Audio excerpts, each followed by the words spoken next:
But briefly, this is Brendan Martin, Wesleyan class of 95. He majored in economics here, wrote a thesis on poverty issues, and now 17, 18, 19 years later, he is doing the work that he studied as an undergrad at Wesleyan. Of course, his path to get there was very meandering, as is the case for most of our alumni. He'll tell you a little bit more about that.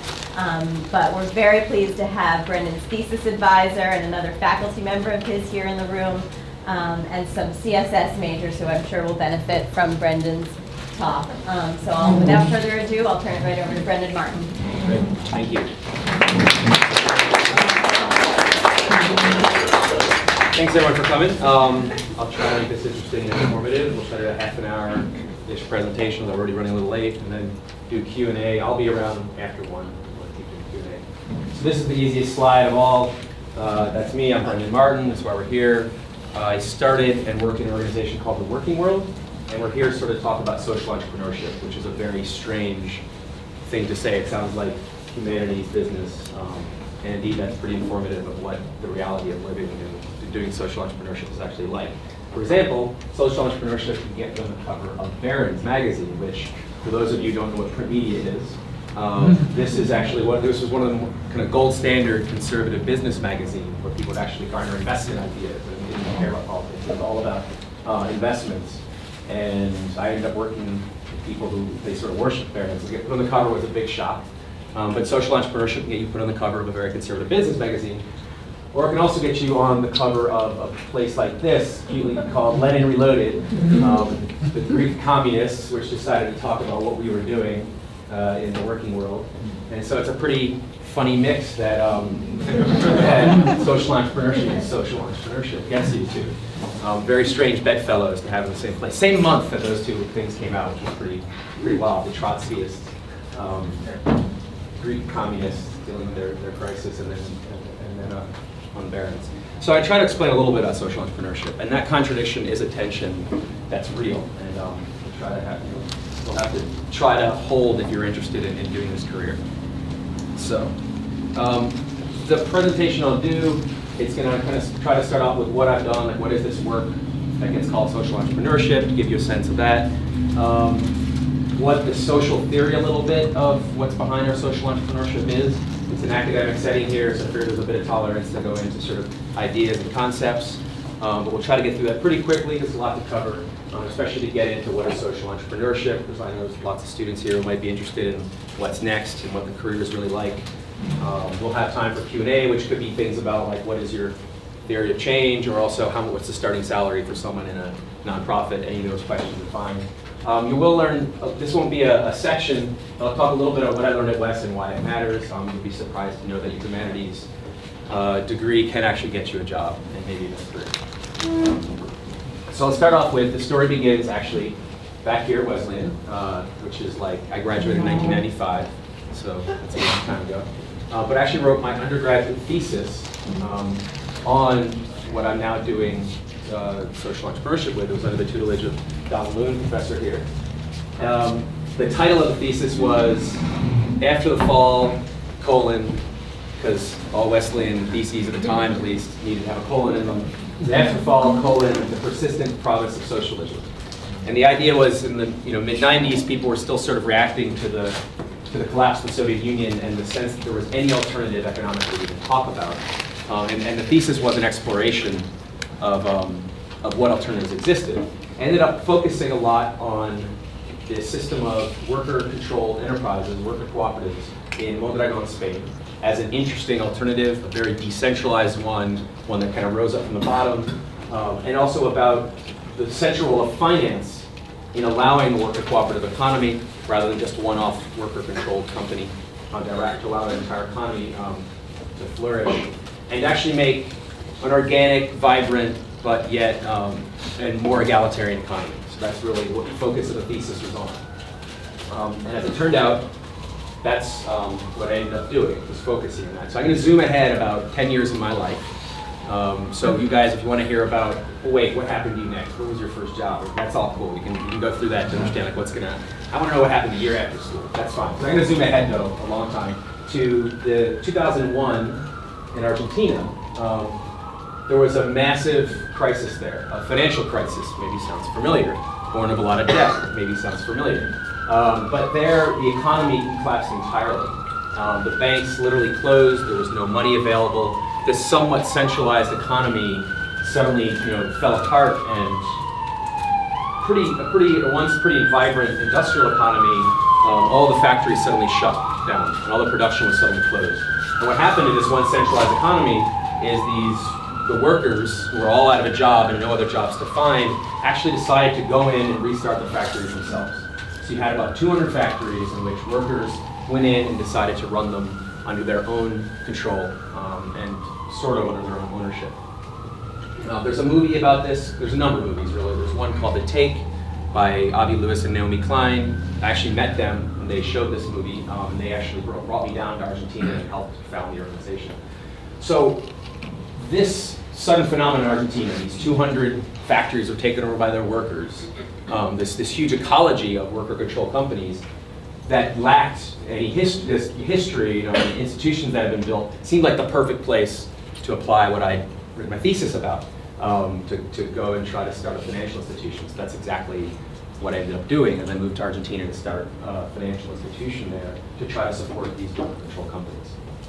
This is just a picture of one of the worker assemblies. These are called recovered factories. That's what they called them in Spanish. Factory got taken over after it was closed down. It got recovered by its workers. When a worker cooperative works democratically, and this is sort of an example of sort of a worker assembly talking things through, but functionally it's not as if every decision goes through an assembly like this. You can imagine that would be difficult.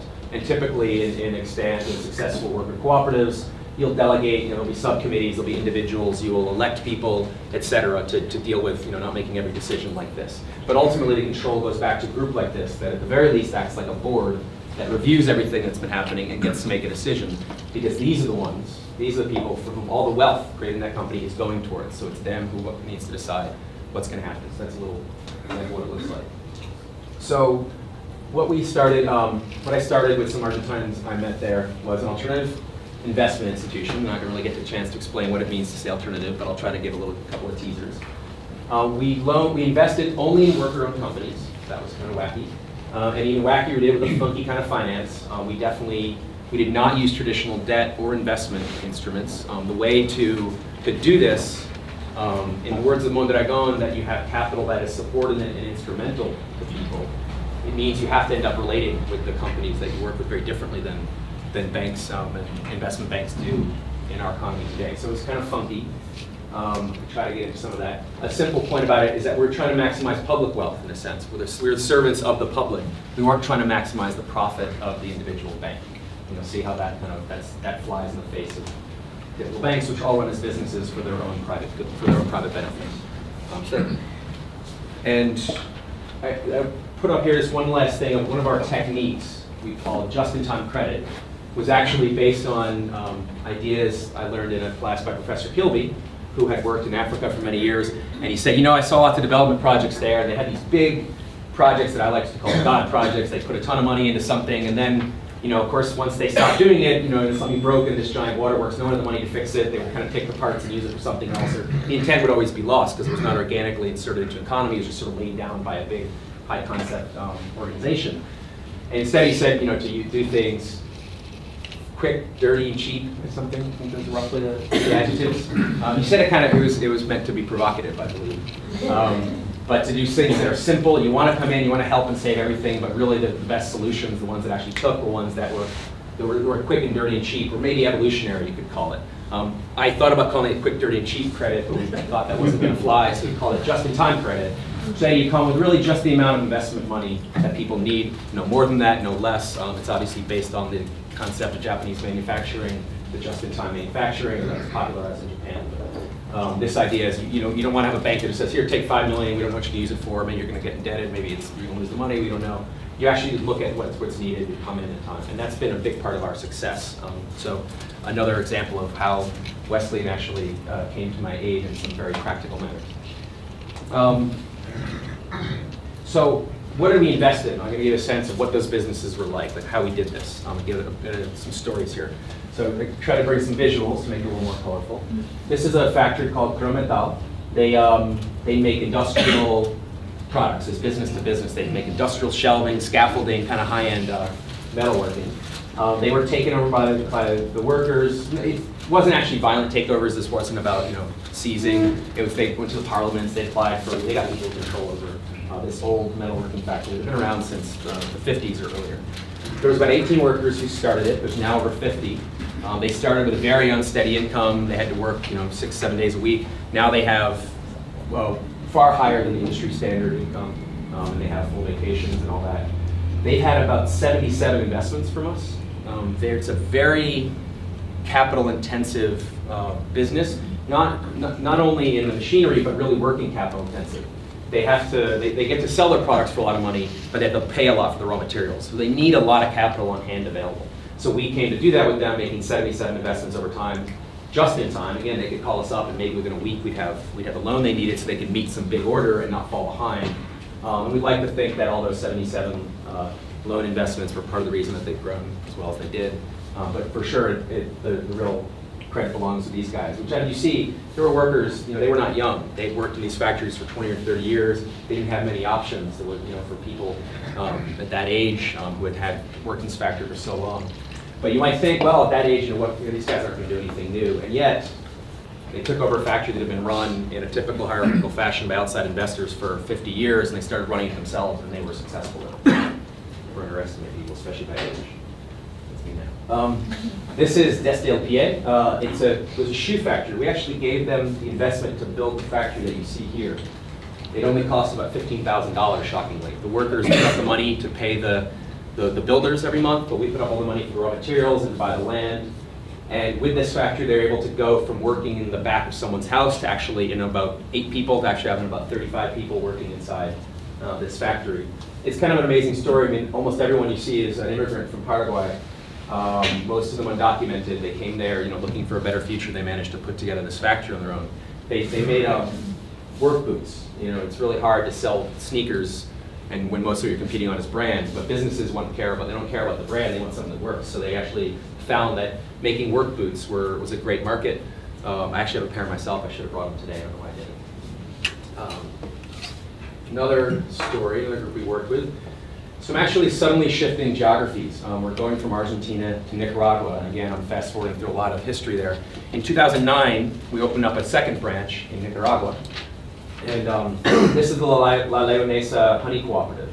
It's a bunch of farmers who produce honey on their own, but then they come together to process it, to sell it, to ship it, all those kind of things. They do that collectively. So we actually have given them a number of loans.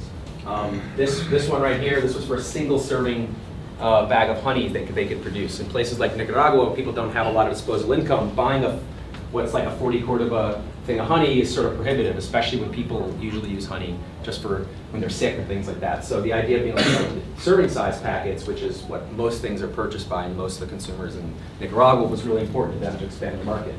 We also invested in this center of production they have, which they were producing just at people's houses. Again, we helped them with this. They've done most of the work, but they really needed money to get it done. This allowed them, this is actually a giant government order for honey at Christmas time to give out to all the government employees. They were able to make these, to start doing these government orders because of the new center of production. And the last one, which is these two, which is pretty fun. This is honey wine they actually made. Some German guy was there and gave him his old family recipe for honey wine and actually brought it to fruition, no pun intended. Here they are, guy learned how to do the science of it. They're sort of giggling. It's a much higher margin product than the honey. And whenever there was like bad times, they didn't have the honey yield they wanted to, they could focus on this and they could make a lot more money and actually stabilize their income in those hard times and even grow with it. So it's been a really interesting product. And really interesting to see the innovation. That's Ida. She's voted in as the president. And she's the one who has all these ideas and crazy stuff. She wants to make honey shampoo and everything in the world. So you see, again, even though it works democratically, and they have a very participatory group, they all look to Ida. She's got a lot of ideas, and they say when they don't agree, but they definitely trust her ideas and stuff because she's come up with so good. So I'll stop talking for a second just to give you a little more sense of what it's really like on the ground. This is the team that was in Nicaragua last year. All these people work for the Working World, and they're going to talk about. It's going to be I think it's like 4 minutes. It's a project to take a cafe to be backpacked around the world. You've seen a lot of developing world. There's like some foreigner comes, maybe marries locally or something, but starts a cafe that appeals to foreigners, and then everyone goes to this foreigner-owned cafe and no one's really going to the local stuff. You kind of see that as a little sad, sort of the Starbucks effect on the low scale. So this is a little bit about the reverse Starbucks effect. They're not professional movie makers, so apologies, but it might add some like gritty reality to it. Oh, is there sound on this? I don't know if I have sound actually. Forgot about sound. There's no, it's not connected. Try it.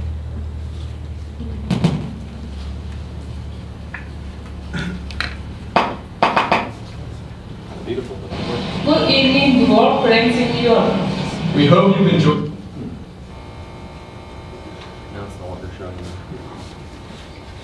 the visual.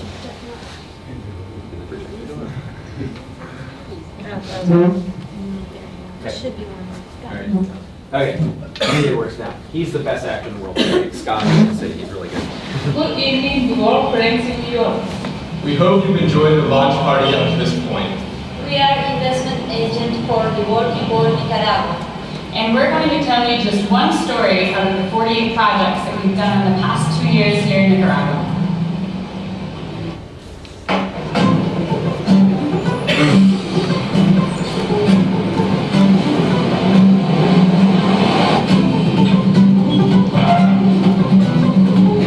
Cafe La Rosita has always been a special place in New York, a place where foreigners and locals come together to enjoy great food and relaxed atmosphere. In April, when the workers learned that the cafe's foreign owners were going to close it, they came to the working world with an idea. They wanted to buy the business from the original owners and run it on their own. After several months of negotiating a buyout and preparing an investment with the working world, the workers became owners and reopened their cafe as a democratically run business. Since the cafe was reopening in August, sales have increased by more than 50% and they continue to grow. Financing startup support in the working world allowed these workers to take control of their own business and of their own futures.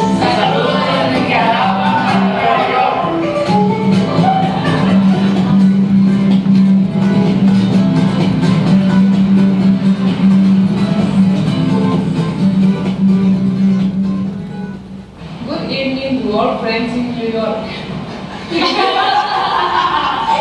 Can we put that one on the end? They're a great crew. One of the little details you might notice in there is it said how the foreign owners decided to sell. It was sort of a kind of a hobby, kind of a project, a sort of fun side project for them, as opposed to the workers for whom it was their livelihood. And that's one of the, just as a tidbit teaser, one of the interesting things about the idea of workers invested in their own business. They're probably the ones who are the most interested in keeping the jobs going. Whereas people who, for the amount of money it is, it's maybe a giant investment bank or a foreign owner, they might not be as interested in making sure that what production starts in an economy is rooted and stays there.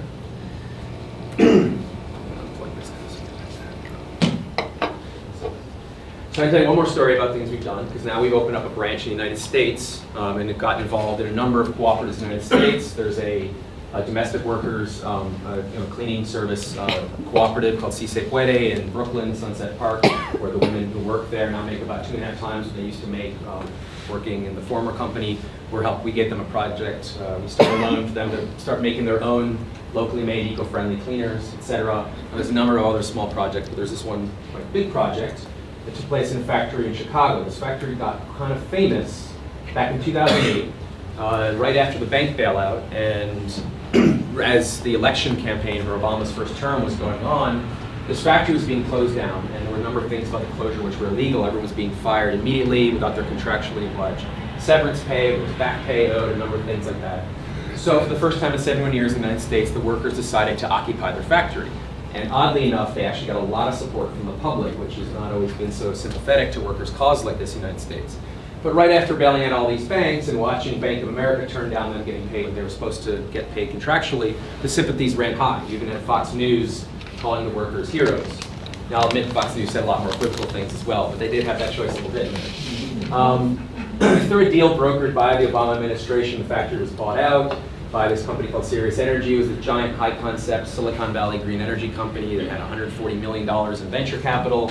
And this was just kind of a little side project for them. They were going to make ecological building products and decided, well, why not add a Windows factory to it? Look, it's got all this fame. But then the problem was, come 3 years later, that company's sort of high concept business plan didn't come together, and they've been shutting down the whole operations. The investors finally called their bluff and pulled in the money. This Windows factory is going to be closed yet again. So in February of last year, the workers called me up and they said, look, we run a profitable business. We know that. We've seen the information from Bank of America. We were closed down the first time because of very dubious and messed up sort of financial practices by the old owner. That's not just their subjective opinion. The old owner was sued later by Bank of America. Wears an ankle bracelet, or his cousin does. I mean, there's pretty objective facts behind the way that the business wasn't exactly above board. Then we get closed down again because some great, exciting investment project doesn't come to fruition. We're kind of tired of having our lives in just the ping pong of these financial games. We want to run a company ourselves. Can we actually do this? So I said, well, we can give it a shot. So I came to Chicago and began started to help them turn their old company, the Republic Windows and Doors, into the New Era Windows Cooperative. We're actually opening the doors next week. There's a launch party in Chicago with about 100 different contractors coming, government officials, et cetera. Anything, you'll see media about it pretty soon. It'll probably be on Democracy Now! And Grit TV and stuff like that. So we actually raised $600,000 to help them buy this factory out. The workers now, they borrowed that money, they now own it themselves, and have been putting it back together over the last number of months. Maybe a couple of visuals to look at it, just to give a sense of the workers. This is we actually had to move out of the old space. The Goose Island factory cost about $13 a square foot. The factory we moved into cost $375 a square foot. For some reason, the business decision that it really made sense to move out of there. It was kind of most space around it was fancy condominiums and office space. That this didn't seem like a good business decision was immediately apparent to the workers, and not sure why it wasn't apparent to former owners. But the first thing we did was move the whole thing. How am I doing on time? So we're already 20 minutes in. Try to get through this pretty soon. I wanted to make a quick little point. This is a reference to Mitt Romney's famously recorded quip about the 47%, which he meant were the takers in the economy, which pretty much, at least according to his demographic, describes the workers of New Era. They were all line workers who make their options to make minimum wage. They've been doing that for most of their lives. The 47% of takers, what they did in this case, for example, there was a professionally quoted move to move those factories one place to another. It was going to cost $100,000. Actually looked back and it was probably about $150 all told, because they underestimated the amount of things we had to move. And the workers moved it all themselves for $18,000 or so. These are, I can go through this quickly, but I just couldn't help but show some examples of like text messages that I had from workers who, again, were paid minimum wage, line workers. Here it is, 9 p.m. at night. I got this. This is Vicente. He's referring to items on the list. This is of our contract. It was a 45-page asset purchase agreement that had 6 different parties on it. He's been going through and had a list of a few thousand assets we were buying. As he's telling me about the list version 3A, it's got, we're looking for, so the second one on that list is hard to say, it's worth about $25,000. He also then comes down here, he goes, hey, dumbass. Looks like it's 55 cents will do to sell it, and he actually, don't be dumbass again. I actually was going through this contract. We had very expensive lawyers, but without a doubt, the most important partners we had were the workers themselves, who again, were paid minimum wage their whole lives. And I'm not just saying, I don't want to get up any Pollyanna-ish like viewpoint on this. It's not easy. I mean, it's not simple, but it's very possible. And the idea that there's a lot more potential locked inside a lot of workers who are doing a lever, I've seen the reality that that's true, that there's a hell of a lot more potential inside people that gets to come out. These guys are writing to me at 11:30 p.m. at night about what's on page 45 of the contract. And I've worked with a lot of people, and I worked in Wall Street firms and stuff. These guys were as good as anybody I've worked with. So there's the 47%. Okay, so I'll try to close up. What's the story of the working world? Numbers, so I help to close. So we're in 3 countries now.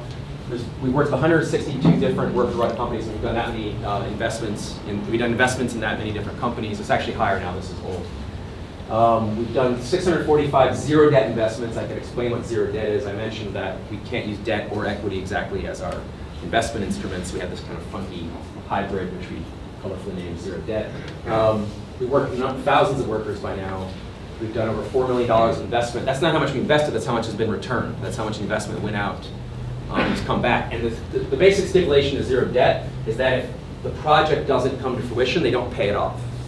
Which means, if you give them the money and say, oh, it didn't work, they don't have to pay it back. This was really important to do in Argentina, where they'd been loaned billions of dollars by the IMF. The IMF told them they'd grow at 10% a year. They didn't. They went into a recession. The IMF said, oh, I guess our predictions didn't work. Well, you still owe us the money. We said, we're not going to do that. We said, if we predict it's going to work, if we make a project together, if it doesn't, you don't have to pay us back. And yet, 4 million of that has actually come back, despite that zero debt stipulation, which means 0% has been extracted. What I mean by extracted is we never have been paid back by existing income streams or assets people have. We don't make them put what they've already got on the line. We say we only want it to come from the investment we're making, and 98% of that's going to return. So that's sort of this is the success I'm actually shocked at, and most of it comes from the workers themselves we did it with, because even our first investments we did, where we had no idea what we were doing, we were a bunch of kids from New York and from like downtown Buenos Aires, they paid off, like the ones that Corontal, and it was kind of amazing how well they paid off. But it was, after, this has been going on for about a decade, and this is what has now brought us to getting on the cover of Barron's. I'm going to France to speak at a conference with Joseph Stiglitz and Christine Lagarde in September. There's a lot of interest in this kind of stuff. So, second part I said, which I'm going to do faster than the first, because that was all stories, which is fun stuff. What's our sort of thesis? What's our sort of social thesis? What are we getting at? There's this term called the new economy, which you might see now. It's sort of a secret way of trying to say socialism without saying socialism. It's not really. They're more open-ended than that, but it's basically people who want to talk about, well, what else is there in the economy that's possible without kind of getting in trouble for sounding like pinkos. Then again, a lot of people who use this term and even run institutions named after it couldn't tell you what it means. They're like, I don't know what it means, but it seems to get the funders interested. So, but the new economy is generally where what we do falls. It could be called the solidarity economy, but that sounds a little too pinko to some people, so they think new economy sounds nice and positive. But this is roughly what we're doing, where it falls, and why it's interesting to people. So a couple of points we'll try to make. These are only teasers, I can't defend them. I'll make it out there to try to lob them at the economics department for some fun, Peter being the only representative. So one of the points we try to make is that if we want an economy that makes jobs, people must be protagonists, not costs. So if we want, like we said, that cafe in Nicaragua, which was just going to be closed down, when the people were invested, they keep it going. The factory in Chicago is going to be closed down, when the people are invested, they keep it going. I'd actually blame that sort of problem on what is classically known as externalities. The externality of closing down a business and all the costs of losing those jobs is not necessarily felt by the investment company. Or to put it another way, if an investment company sees an extra dollar from creating Instagram, which made all 4 or 5 jobs, they see an extra dollar return to do that rather than create a factory that might have 1,000 jobs. They're still going to do the Instagram, even though the general economy will see millions of dollars of more wealth created by the factory that the bank won't. So people being protagonists is a way to close that externality loop in the economic jargon for it. There's another question here that I put up. So if banks are bailed out by the public, should banks be a public good? And these are meant to be provocative.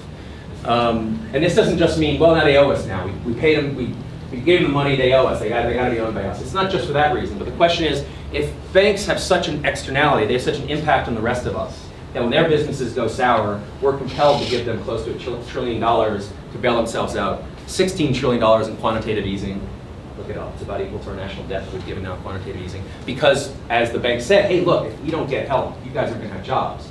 But if these private businesses are that important to the rest of us, is there something about them which is a public good? This is not calling for banks to get administrated by some bureaucrat from Washington, but to have some recognition of the place of banks in the economy as more than just private businesses. So I throw out a couple more teasers of what makes this sort of provocative. We try to say this would be provocative. So what does working with finance look like? Rather than maximizing shareholder value, we try to maximize community value. That's, again, starting a factory that has millions of dollars of impact on the community that Instagram doesn't, but has no extra impact on the shareholders of the working world. Well, we go for the latter. Rather than thinking of people as costs, which they are. And in the general world, all of you guys who want a job, you're going to be a cost on someone's balance sheet. And if they can figure a way to pay you less or eliminate you, it's better for their balance. So people being protagonists. In our view, people are the ones who create the wealth. They're the ones you need to make partners. You need to have people like Vicente and Armando who are sending me text messages at midnight. That value needs to be unlocked and not thought of as just costs. Rather than people working for capital, which if you look at the demographics of the country right now, the amount that's owed to banks, the amount of student debt that a lot of you probably have, the amount of interest and other forms of extraction that happens to the financial sector, this is kind of the way the world looks right now, people working for capital. The idea is to flip it around and have capital work for people. That is based on the Mondragon idea that the banks and capital should be instrumental and subordinate to the needs of people. and make that functional. So you also, rather than finance based on debt, we have zero debt finance. Rather than concentrating power in finance, which is what's been happening for the last 30 years in the United States, we have spreading power to people. And rather than financial ownership, we look for relative ownership. So these are sort of the different themes that we push at. These are the envelopes we're trying to push at. Not saying we've proven anything or gotten there, but these are the things we're trying to play with that were started so long ago in my thesis. I will say, though, I think the neoclassical economists are absolutely right. Economics are absolutely right. The idea that there's externalities which will make an economy not work has been there since the beginning of economics. The most obvious example of an externality is the environment. It's external to anyone's balance sheets, and so it will be destroyed by what it's not valued by anyone, it will be destroyed. This is predicted by neoclassical economics. I believe that all the problems we're trying to address are also caused by externalities. So I think that all the problems we think we see in our economy now, most of them are actually predicted by this externality problem of neoclassical economics. So I still, despite all the provocative stuff I threw up there, I think that that's what's right, and that's what we have to actually address if we're going to move forward. Okay, so there is our social thesis.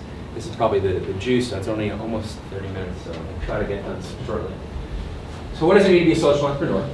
People might be looking for a career in this. I'm going to just kind of give a couple of, just throw them out there. I'm not going to give you a whole biography, but just what are some sort of jarring, interesting facts that might not be obvious. So I'll start off with the first jarring fact is that nonprofits suck. But the same thing is, so do social businesses. And the basic problem with all of these are either way you're serving a customer, not your mission. Nonprofits are set up to have a mission, but your customer really is the foundations or the donors. They're the ones you have to please. There's a great book called The Revolution Will Not Be Funded, which kind of sounds like maybe just a radical, crazy book, but it's actually very on point about how your mission gets hollowed out by needing to serve your foundations, which it might be for political conflict, but it may just be because people who get into donation, it's kind of a hobby for them. They do it on the side. They do it maybe to cleanse, to try to justify the money they made or who knows what. And I know a lot of these people are my friends. But that's the way it works psychologically. They kind of jump into your world for a little bit. They want to buy new things, want to hear new stories all the time. They're constantly getting in the way of you really fulfilling your mission. That's a tension you're just going to have to bear. It's the same in social businesses. Because in social business, you're trying to sell someone a product that somehow also has a mission. You're going to constantly have a conflict between your need for profit and your need for mission. This idea that they can just synchronize harmoniously, that you can have a mission and you can also have a profit, it's a tension. I mean, the first rule in business is if you kind of divide your focus, you're going to fail as a business. And social businesses are divided at their outset. So this is a very challenged notion, social businesses. I don't know if I necessarily believe in it. If you ask people to define it, they have a hard time with it. I know people who started B Corps, and when pushed, like, what's going to happen with this tension? No one knows the answer. They're just hoping we can change some corporate law and at least make a toehold. But it's a very fraught, complicated thing. But it's really, it's still the best you've got if you're trying to pursue a mission. Those are just the tensions you have to be aware of. They're going to happen. You're going to be frustrating. It's not ideal, and that's the reality of it. Politics enter the work a lot as well. If you're interested in trying to have a mission, you want to change something. That means something about the social order you want to change. Maybe it's small, maybe it's big, but that's going to enter the arena of politics. Now, maybe you're going to get thrust into politics. You didn't want to. Something that you're pushing for may be part of the Democratic platform, the Republican platform. Before you know it, you're championed by someone you didn't know. That'll happen. What you're doing enters the realm of politics if you're interested in a mission. Or you might have politics, but you have to hide them because the foundations that you're interested in courting, they don't really, they believe that mostly the social system we have now is okay. It's going to kind of clean up a little bit of the messes, and you actually believe there's some fundamental change needed. That question comes up all the time. I'm constantly pushed by that. People want to know, well, I like what you're doing, but are you kind of like, is this some political thing? Are you sort of a communist or something? Or who knows what comes up? I think it's actually a false question. I think we're all trying to move things forward and see what comes. When people say, yeah, but I just don't believe that the economy could be run by workers. Okay, that's an empirical issue. That's not a principled one. If you say, but if it could and it worked, you'd be like, yeah, sure, I just don't believe it. So fine, we can experiment, we can try things, we're all on the same page.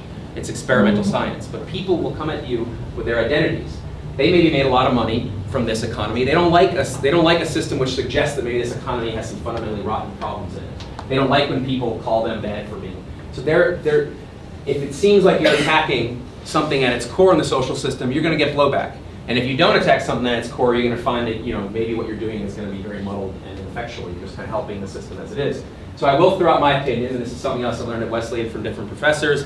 The best thing to do is put your opinion right out there. Don't try to bake it into the curriculum and pretend it's fact.